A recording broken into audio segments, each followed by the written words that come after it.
صرف 313 مسلمان اور سامنے 1000 قریش سپاہی۔ پھر اللہ نے ایک ایسی مدد دی جو دنیا نے کبھی نہیں دیکھی۔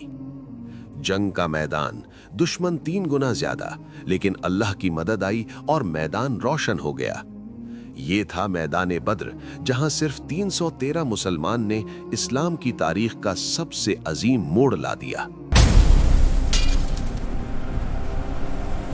غزوہ بدر کی کہانی اس وقت شروع ہوتی ہے جب قریش نے مسلمانوں پر ظلم کی انتہا کر دی۔ آخر مسلمان مکہ سے ہجرت کر کے مدینہ پہنچ گئے۔ مدینہ پہنچ کر مسلمانوں نے ایک نئی اسلامی ریاست کی بنیاد رکھی۔ صحابہ کرام رضی اللہ تعالی عنہم ہر مشکل میں رسول اللہ صلی اللہ علیہ وسلم کے ساتھ کھڑے تھے۔ اس دوران قریش کا ایک بڑا تجارتی قافلہ شام سے مکہ واپس آ رہا تھا، جس کا سردار ابو سفیان تھا۔ جب مسلمانوں کو پتہ چلا کہ قریش کا قافلہ واپس آ رہا ہے تو اس پر مشورہ کیا گیا۔ رسول اللہ صلی اللہ علیہ وسلم نے صحابہ کرام رضی اللہ تعالی عنہم کو تیاری کا حکم دیا۔ اس لشکر میں صرف 313 صحابہ کرام رضی اللہ تعالی عنہم شامل تھے۔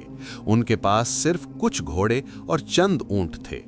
جب قریش کو خبر ملی تو انہوں نے تقریباً 1000 سپاہیوں کا لشکر تیار کر لیا۔ ابو سفیان نے ہوشیاری سے قافلے کا راستہ بدل دیا۔ مسلمان بدر کے مقام پر پہنچ گئے۔ حباب بن منذر رضی اللہ تعالی عنہ نے مشورہ دیا کہ پانی کے قریب کیمپ لگایا جائے۔ جنگ سے پہلے کی رات صحابہ کرام رضی اللہ تعالی عنہم عبادت میں مشغول تھے۔ رسول اللہ صلی اللہ علیہ وسلم نے ساری رات اللہ سے دعا کی۔ اللہ نے اس رات بارش نازل فرمائی۔ 17 رمضان 2 ہجری کی صبح جنگ کا دن تھا۔ قریش کا لشکر تقریباً 1000 سپاہیوں پر مشتمل تھا، لیکن صحابہ کرام رضی اللہ تعالی عنہم کا ایمان مضبوط تھا۔ جنگ کا آغاز مقابلے سے ہوا۔ حضرت علی رضی اللہ تعالی عنہ اور حضرت حمزہ رضی اللہ تعالی عنہ نے بہادری دکھائی۔ اس طرح غزوہ بدر کی جنگ کا آغاز ہو گیا۔ صحابہ کرام رضی اللہ تعالی عنہم اللہ پر بھروسہ کرتے ہوئے دشمن کی طرف بڑھ رہے تھے۔ مسلم لشکر صرف 313 افراد پر مشتمل تھا، لیکن ان کا ایمان پہاڑوں سے زیادہ مضبوط تھا۔ جنگ سخت ہو چکی تھی اور ہر طرف تلواروں کی جھنکار سنائی دے رہی تھی۔ اس وقت اللہ تعالی نے فرشتوں کی مدد نازل فرمائی۔ صحابہ کرام رضی اللہ تعالی عنہم نے غیر معمولی بہادری کا مظاہرہ کیا۔ حضرت حمزہ رضی اللہ تعالی عنہ نے جنگ میں عظیم بہادری دکھائی۔ حضرت علی رضی اللہ تعالی عنہ نے بھی جنگ میں لاجواب شجاعت کا مظاہرہ کیا۔ قریش کے سپاہیوں پر خوف طاری ہونے لگا۔ جنگ کا رخ دھیرے دھیرے مسلمانوں کے حق میں بدلنے لگا۔ قریش کے کئی سردار جنگ میں ہلاک ہو گئے۔ ابو جہل، جو قریش کا بڑا سردار تھا، جنگ کے میدان میں موجود تھا۔ 2 جوان صحابہ رضی اللہ تعالی عنہم نے ابو جہل پر حملہ کیا۔ اس طرح قریش کا سب سے بڑا دشمن ابو جہل بھی ہلاک ہو گیا۔ اپنے سرداروں کی ہلاکت کے بعد قریش کے لشکر میں افراتفری پھیل گئی۔ مسلمان لشکر نے ہمت اور صبر کے ساتھ جنگ جاری رکھی۔ آخر کار قریش کا لشکر بھاگ کھڑا ہوا۔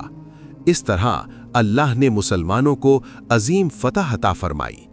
اس جنگ میں کئی قریش سپاہی قید بھی ہوئے۔ یہ فتح مسلمانوں کے لیے تاریخ کا ایک عظیم موڑ تھی۔ صحابہ کرام رضی اللہ تعالی عنہم نے اللہ کا شکر ادا کیا جس نے انہیں فتح عطا فرمائی۔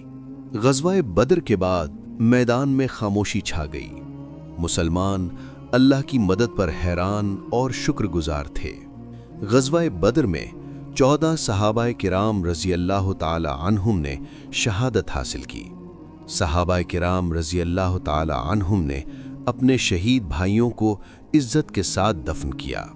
قریش کے تقریباً 70 سپاہی جنگ میں ہلاک ہوئے۔ تقریباً 70 قریش سپاہی قید بھی ہوئے۔ صحابہ کرام رضی اللہ تعالی عنہم نے قیدیوں کے ساتھ بہت حسن سلوک کیا۔ قیدیوں کے بارے میں مشورہ کیا گیا۔ کچھ قیدیوں کو فدیہ دے کر رہا ہونے کا موقع دیا گیا۔ کچھ قیدیوں کو مدینہ کے بچوں کو لکھنا پڑھنا سکھانے کے بدلے